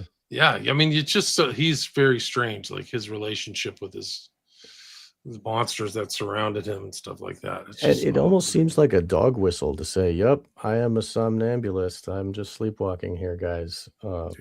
Follow me." He's the Pied Piper, right? And everybody goes and follows. Yeah, and they're Yeah, no, implying they're talking about infant psychology. I mean, they're talking about right. educating people so they're not delinquents, and they're saying right there, development of child's mentality. I mean, so Right. they're talking about hypnotically conditioning children. Um, Right, at they- Public night school, anyone? without remembering the next day. Wow. Right. Wow, that The gets kid really comes dark. home. What did Yeah. you do today at school, son? I don't know. Oh. Right. Well, yeah, here we go. When delinquents go ahead, the next thing, the difficulties of the process is incredible. You got to read that. go ahead, William. I would just say difficulties of the process. Did you get done with that? The scientific basis? Where did you finish up? Where did I stop at? I think. I think I don't you think you said the last sentence because I remember you said psychophysiological laws. I don't know how far you got. Go ahead. Dealing You read it. and the again. dealing for provoked hypnotism was nothing more than artificial somnambulism. A subject under its effects can narrate while dreaming the events that occurred. Can narrate while dreaming the effects that occurred, and the acts is realized during the determined period of time. That's just like You can when dream it. they even in the movies when they put a person to sleep, they say, "Oh, what did you see? Go back to this time," and then the person explains it all like they were there. They look around, they can explain it. It's like they're being in that memory again. Well, also though, I mean, television. You look at television and some of the earlier research done on it. Talks about how it puts you in sort of a waking dream state that can last for up to 2 weeks. So this Right. dream state, I think, is Right. really, really, really important. And I think this is a whole nother vein or direction. And again, the psychic, basically, they're using magical psychic fluid to resonate and thereby control the person from the inside out. And this is not, again, these are not a bunch of, dudes smoking weed, hanging out. Sorry, no. Are you sure? Maybe they are. Yeah. Okay. Dude, But, so many of these like high level doctors and stuff are druggies. Like they're like Right, yeah. using opium and doing all kinds of like William Joseph Bryan was like a full on hypodermic needle user, like just pumping himself full of stuff. So who knows what these guys are on, man. They usually have the access to the best stuff. Like freaking Freud was a full like you had that Kelly on your Yeah, show. Right, coke, right, massive coke, Massive pure Dude, coke He in his loved nose. Like he Yeah, loved so- cocaine, man. yeah. I mean, all of his books were just friggin' coke trips. I mean, all the Oedipus complex. Yeah, man. I mean, He no, seriously, promoted it, yeah. he loved it. I mean, Yeah. he thought cocaine was like literally the greatest thing in the universe, pretty much. Drug, But Who anyways, wouldn't? I mean, jeez. you're right. If you get pure coke like that, But What we were at But something. the difficulties of the process is incredible. When delinquents or subjects refuse to be submitted to the process, the police agents of Paris used pills, seals, or papers of pharmacological manufacture and prescribed by medical science, now very well known because of their effects, with which magnificent results were obtained. So this whole notion of the application of drugs to hypnotism, things like that, goes back to like turn of the century Paris. Also, when I just remembered the television was developed in Germany in the 1920s, and it was people didn't have them individually in their homes. They had public viewing places. So it was just like the 2 Minutes Hate of 1984, where they were everybody watching the screen together. So it has the the everybody's power to it, combined, and your group think, that whole thing. well, I think the original developer of television was used it. It was supposed to be spiritism. You communicate with the other side. You Yes. communicate with spirits, and you communicate with the astral plane. It was looked as a window to the astral, actually. Right. And then it became an entertainment medium, but it was literally built to be an astral porthole. which is pretty The fascinating. the first thing that was transmitted on television waves is the Maltese Cross. Hmm. Did you know Wow. that? Yeah. No, that's even more strange. Telefunken was the company, and Wow. yeah, I learned that from Freeman Fly years and years ago. Yeah, that was the first thing, transmitted through the airwaves to another Wow. receiver television was the Maltese Cross. It was, low res, but that's the image they put They've been into at the work at this ether. stuff. The French and the Germans knew a lot of this stuff, maybe not as formalized as 1950s Dulles, but they were tinkering around with this stuff in Europe, man. There's no question about it. Do you want to continue or shall I? Sure. I can go ahead and listen. Okay. Okay. Capacity and sagacity of investigators and agents. Okay. We already know that the sagacity of investigators, their worldly knowledge coupled with experience, the practice, and the psychological intuition develop perfectly in the exercise of its functions, induce them towards courteous, generous, paternal, and convincing behavior in order to gain the confidence of those who may not see in the police agent an enemy, but simply a guard of order, not capable of harming the moral of anyone without a justified cause. Okay, while they're drugging you, they It's just a say consistent theme. This whole deception just uh, pervades all this stuff, man. they say this, supposing that in many cases the most rebellious will refuse, as is natural, as they did in France at the time of administering the medicine or the substance which is to serve as a basis for the development of the investigation. Especially in these cases, it is necessary to order them with ability to drink in some way the stimulant, removing thusly apparent difficulties, which are really of little importance, because if it had been important, it would be impossible to practice the process. And the truth is that the process is successfully practiced in certain parts of the United States. So they're drugging people Makes involuntarily and hypnotizing them. makes me Uh, think of the communion at a Catholic church, everybody has to drink and everybody has to eat the wafer. And what are they putting in there? Anyway, sorry. you can read the last paragraph if you want. All right. French school in law and medicine. Mm. Because of our Latin condition and because of always having been inspired by the Cubans since remote times in French culture for the development of our scientific activities, specifically in law and medicine, we wish to briefly signify that in multiply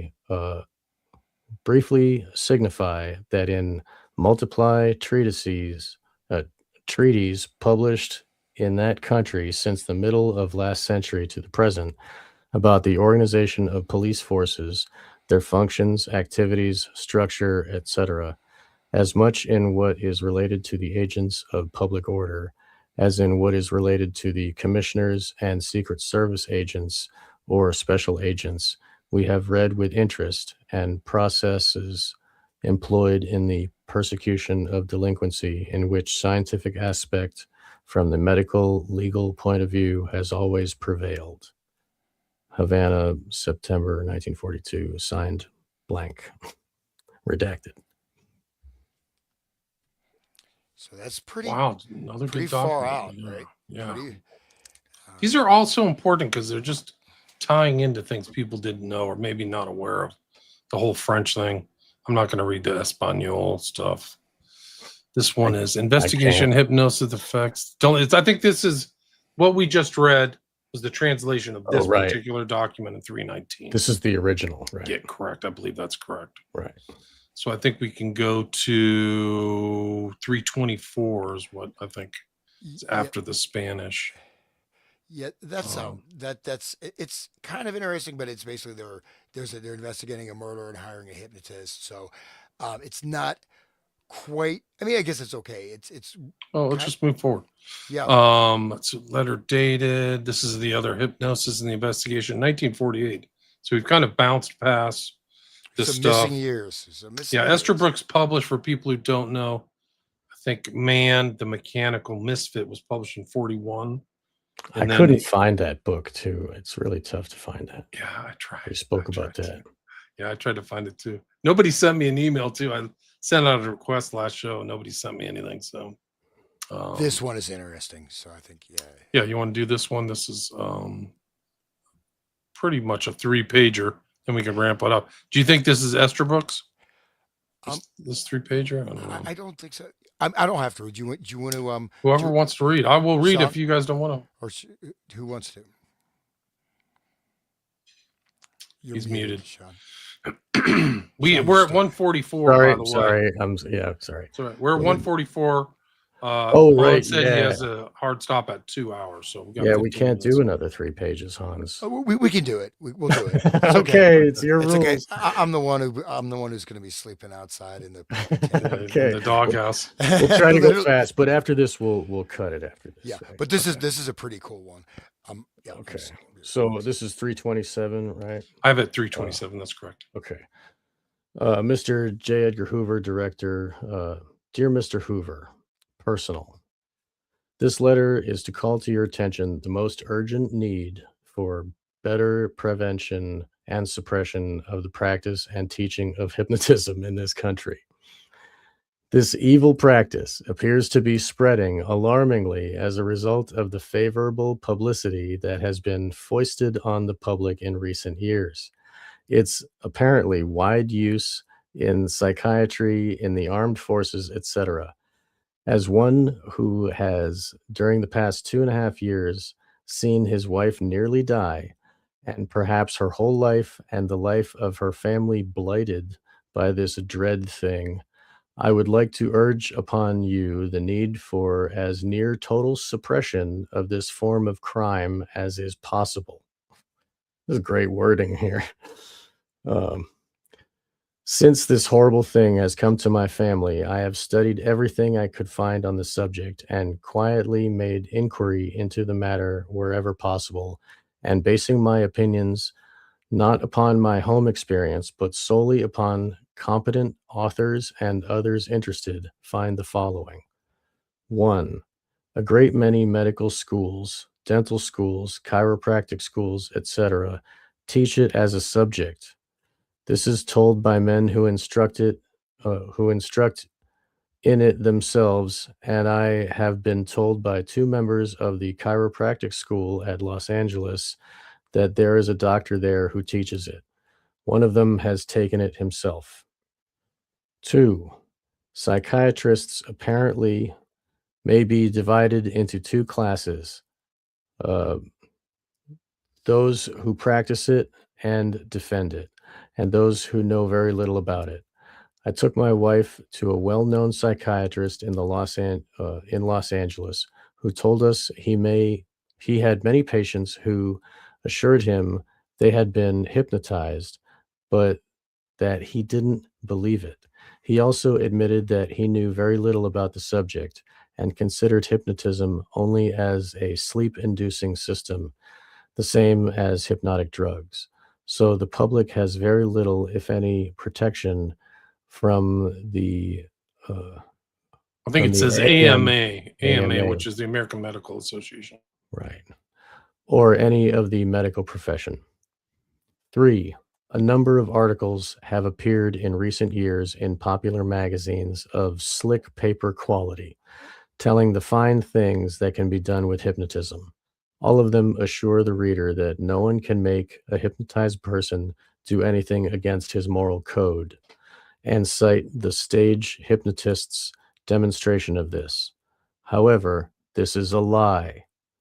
As any competent authority on the subject will admit, Esterbrook of Colgate University states in his Hypnotism, 1943, that all researchers on the subject, both here and in Germany, agree that hypnotism is successfully used in sex offenses. Science Newsletter, Washington, D.C., for April 19, 1947, reports on page 245 that Army experiments conducted by Dr. John G. Watkins positively prove that hypnosis causes one to act under an induced hallucination, that he does not feel he is violating his own conscience in doing the will of the control. One former hypnotist explains the stage trick as follows.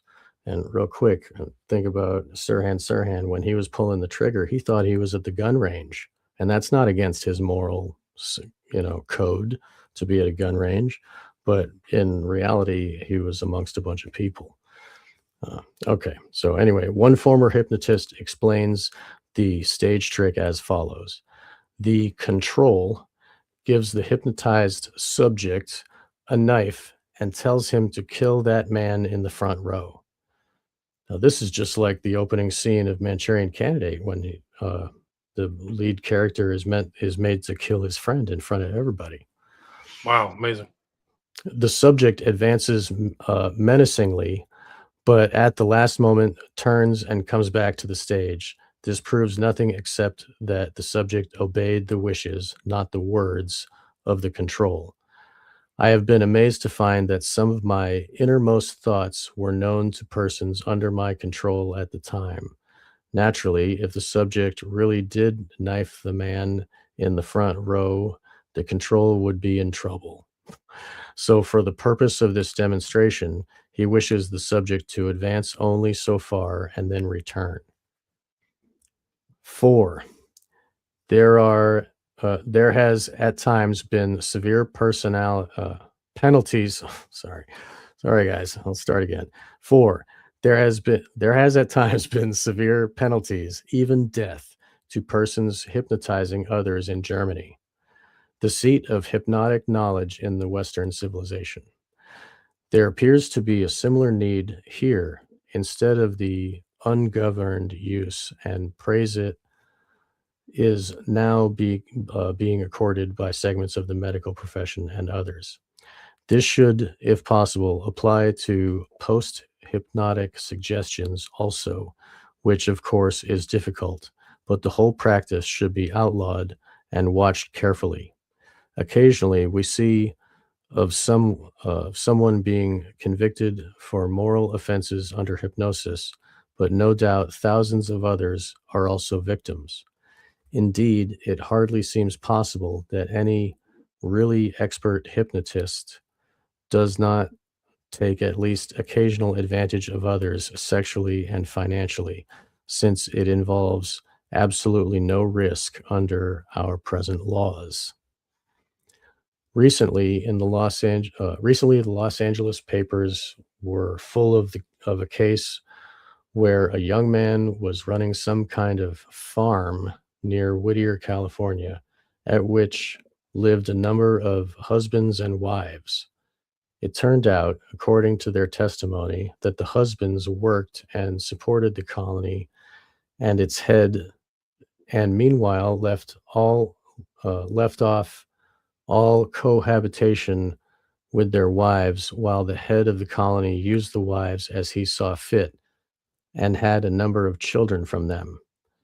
To anyone who has had hypnotism in his family, the secret of this young man's success is no secret at all.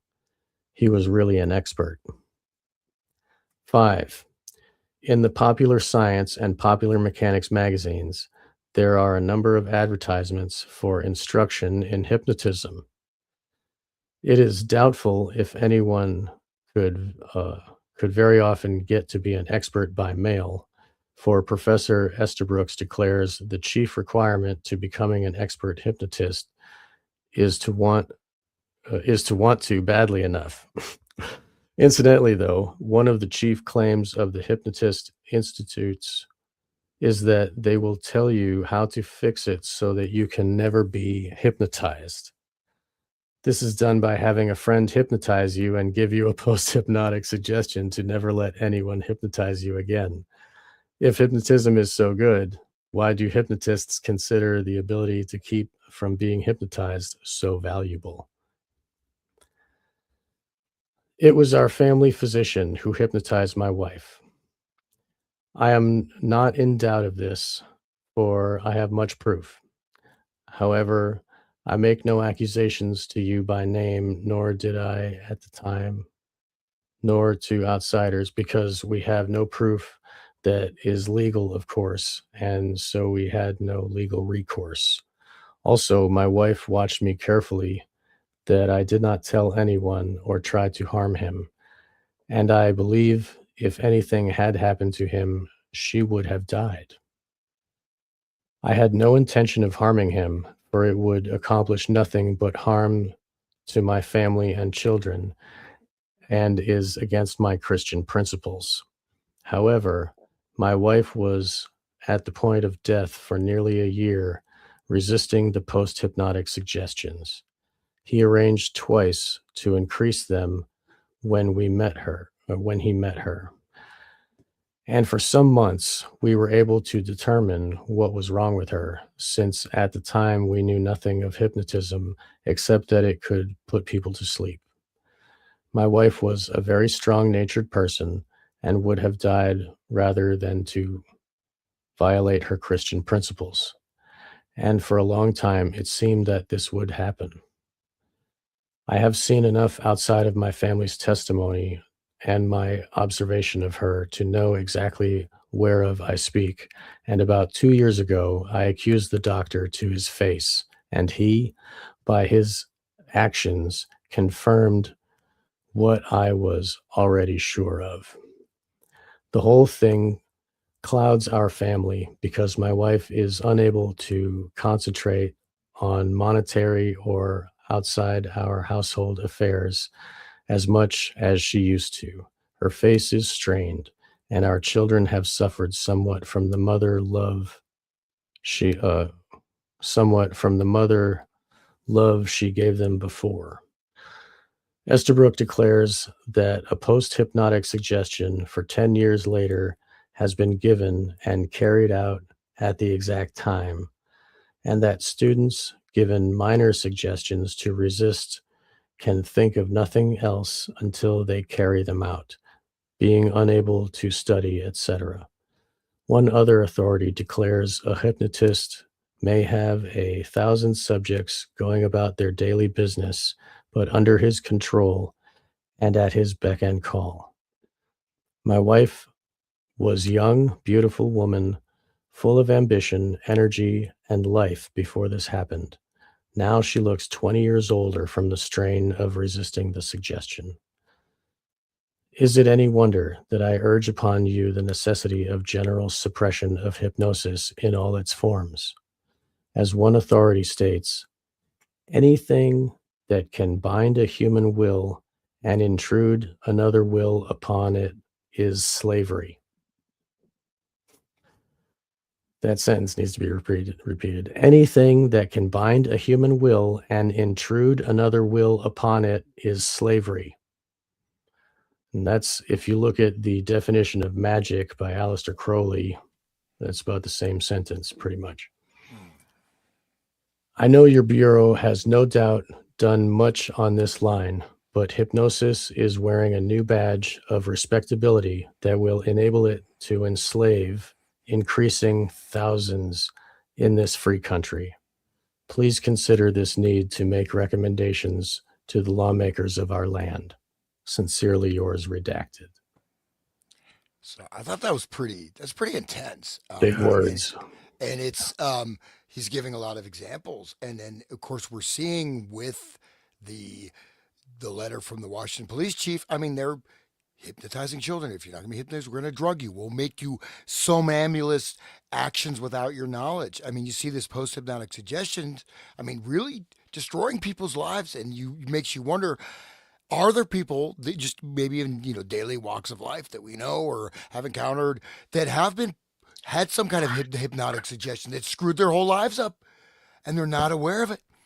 So I thought that was quite powerful and kind of tragic too. But I mean, you see these different examples, and also that I mean, the level of respectability of hypnotism is even greater now than it was back then.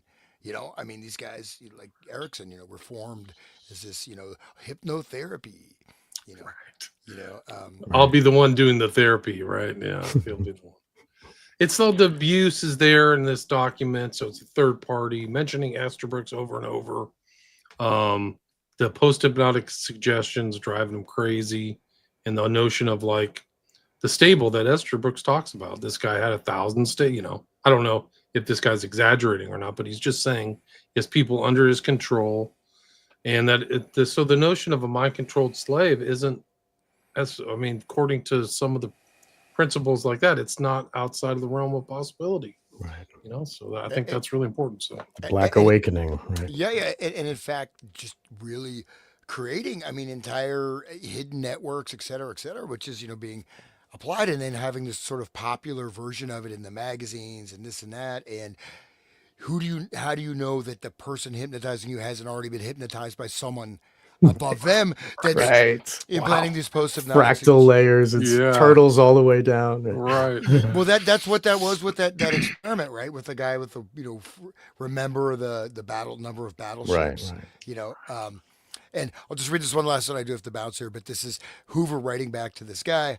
Your letter dated October 17th, 1951 has been received, and it was indeed thoughtful of you to bring this matter to my attention. May I take this opportunity to point out to you that since the FBI is solely a fact-finding agency, and any information which we secure in our investigations must be admissible in court as testimony, it is not possible for representatives of this bureau to utilize any method such as you have described. Okay, dude. It's real funny though. I mean, the original letter with its strong wording, it assumes that Hoover wants to let the people stay free. You know, Right. this is a free country. We need to maintain the freedom and the alarm bells, but Hoover's like, it's not really happening. Don't look here. We aren't suppressing freedom. Please, you peon, don't talk to me. Even though he knows everything, and that's the whole thing, is like he's totally gaslighting these people, right? He Yeah. knows it all. He's known it all since the 30s. He's known it all for 15 years. It's like, what the hell are you talking about? We're just a Right. fact-finding agency. That's the same thing. Yeah. I mean, what facts have you really found? Right. Sean, you've got a friend here. You favorite uncle said, big fan of Sean shows with Carrie Olaye. Highly recommend them if you haven't seen them. So. Thank you. I am a big fan of those shows too. I've learned so much from her. She's amazing. People should check out her site too. She's on YouTube, Desert Bikini. And anyway, I think that one, what was the one that has a lot of those mind control victims? Is it the infatuation? No, what's the podcast that has a lot of, I think she's been on Imagination. Imagination. Emma, yeah, she's great. I saw them. They got some kind of podcast award for 2025. Oh, really? Yeah, so I'll see great. if I can read. She's fully focused on SRA, and that's where I heard Carrie the first time. And she got some big award. I forgot who it was from, Spreaker or Spotify or something. They were in Vegas. Good. So, anyway, that's great. Imagination podcast with them. I'm sorry. Olaye was on there, right? Yes, that's where I found her originally. Okay. And she, her handler was Julius William Gates, who was Major General of the Army for a number of years. If you look up who that dude is, it makes total sense. Everything she says. She was programmed as a Habsburg unicorn, they called her. She had we did a show where she talked about how Eyes Wide Shut is legit. It's real. She had experiences like that, and she was even triggered by watching the movie. People should definitely listen to her. She's very knowledgeable, and she not only knows about what has happened to her brain, but she knows how it applies to the rest of everything else, and she understands about human sovereignty, and she's just phenomenal. Everybody should listen. Yeah. I know, Hans, you got to wrap it up, so maybe we can make final statements, or you guys add up. Okay. Yeah, absolutely. The 2 hour mark. Yeah, we're right on time here. Thank you, guys. I think that was very telling and powerful statement. And again, we see the threads of this going back, and we see potential for quite powerful outcomes. I mean, tremendous outcomes. And I'll tell you the truth, I didn't really think hypnosis as being, you think of, all the mind control, the traumatic induced this and that, but it looks like hypnosis is really central. Right. And a lot of this stuff, I think the basis of even some of the SRA stuff could have come from this period, right? Yes, And, yes. Right. and there's a whole missing chunk during World War II. So who knows what's in that, right? So that's all. That's nothing. Right. They just dropped out of that. But yeah, so thank you guys again, William and Sean. Check out I'm on BitChute, Rumble, Odyssey, Spotify, and YouTube. The Resonant State. So please check it out. Please subscribe, and that's it. Thank you guys, and we'll just continue Yeah, forward. another great show. Thanks everybody for listening. We had about 180 listeners, so please Awesome. share the show and go check out Wake the Dead, Resonant State, or William Ramsey Investigates. Anything you'd like to add, Sean? Just for people to listen to and check out your work, and you've got years of, like, you've got thousands of podcasts out there, and it's just the old shows are still relevant, and so people that don't know of you should, I don't know who doesn't, but people should check out your stuff on WilliamRamseyInvestigates.com and read your books too. And you've been a fount of information for many years, and we're so glad to have you as a guest. Thanks, I Thank appreciate you. it. Also, like a lot of overlapping stuff. The Black Awakening, I did stuff Right. with Russ Dizdar, did the Hannuson show. So things that you can learn. I really want to get into kind of French mesmerism now, but that's other shows like that. But until next time, thanks everybody. Thanks for having me again, Sean and Hans. Keep your animal fluid protected from, Yeah, from that's magnetic influence. Yeah, really. Pretty far out, man. Get that Faraday house, get the Faraday box, get the Faraday bag. Keep yourself protected, people. You don't know what's coming through your phone. Who knows? Just get your friend to hypnotize you and make you not hypnotizable first. There you go. Just go have a group hypnosis session with all your friends. Yeah, maybe that'll be our service. Like, we will hypnotimize you to be unhypnotizable. Right. Pay us $1,000. Trust we never us, lie. We right. never learn anything about lying from Estabrook. Well, He was totally up and up. But I mean, just that example of that the criminal case where the guy literally has a harem of all these other guys' wives. The other guys are working like his slaves. He's sleeping with their wives. They don't sleep with their wives, and they're the guys. He was an expert. That's what they said. But I mean, that you don't think, is that against your will or not? Probably against my will, against anybody's will. Right. So obviously they're downplaying it, but of course they're thinking Herbert Hoover, all-American guy. No hypnotism here. No. Yeah, no. I mean, the front he presented is really something else. They knew a lot more, according to this document. He knew a lot more over time too. Like, incredible. He had to know. I mean, these guys, when they saw things happen in the public, they know what's going on. That's the whole thing. They just don't tell anybody in the public. It's like a secret knowledge. They kept a secret society. Whatever. His daddy, J. Edgar Hoover's daddy, is like a 33rd degree Mason too. So you see that Masonic. I don't know about Erickson, but Estabrook's 32nd degree. So it's another kind of scary aspect to it all. Yeah. All right, guys. Till next time. That's episode 14. Thanks for listening, everybody. Anything else you guys want to add? Anything else? We love you, listeners. Thank you for listening. Yeah, thanks, everybody.